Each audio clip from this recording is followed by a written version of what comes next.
Alright, so I made this video because I see too many people screwing up their steering wheels, not knowing what they're doing. How to remove the airbag from a Mercedes steering wheel. Got the kind of updated one from the early 2010s. Actually, the middle 2010s. This is the early 2010s. You have two holes on the sides of your steering wheels, right here and right here. They're going to be little circles if no one's ever punched a hole in them. These are what give you access to these springs right here, right here. These springs hold in your airbags, okay? And then if you see, there's these little channels right here and right here. And these line up with the holes. Okay, so your airbag is going to be covering this, so you won't be able to see this, but this is what's behind. And you're going to fit something inside this channel to push this spring and push this spring to get your airbag loose. What's perfect is a little Allen head, okay? And so what you want is an Allen head that's small enough to fit inside this hole, but big enough to grip that spring. So I've got one. It looks like 9/64 is perfect size for me. So you're going to go in from this side, and just like this, it's about a 45-degree angle, okay?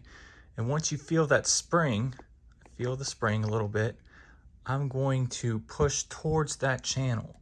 So I want to push towards the front of the wheel, and then that goes all the way in, and my airbag pops loose. Because I'm riding that channel, okay? And I haven't mucked up the opening. It's just a small little hole still there. And I can do it on the other side.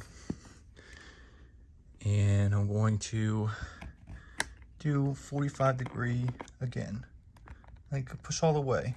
Real easy. Real easy. That's all you have to do. Airbag comes loose. You remove the connections, and you got access to your bolt that holds the steering wheel in if you want to take the steering wheel off, or if you just want to take the airbag off. That's all you got to do, okay? Don't do this. Don't freaking cut it like an animal. I mean, you're an idiot. Don't do that. You got the same thing over here. You ride this little channel here.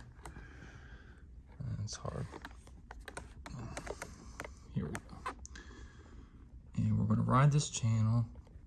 Okay, I got it in. Right there. And we're in. See how easy that is?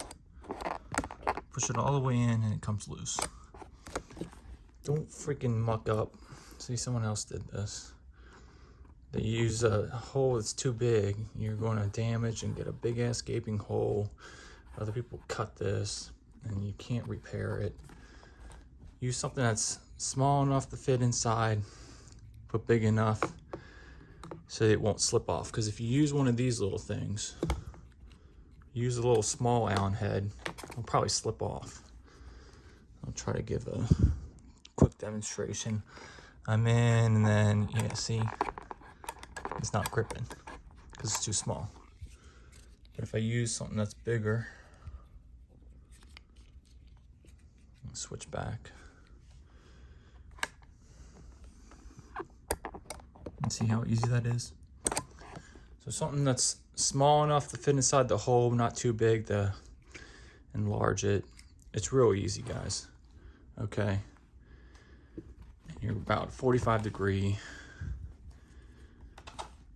Right, see, about 45-degree, or 45-degree this way, 135 degrees that way. Ride that little channel. So once you feel that spring, push toward up this way, because you can't. You're gonna hit that little channel there. Just ride the channel. All right.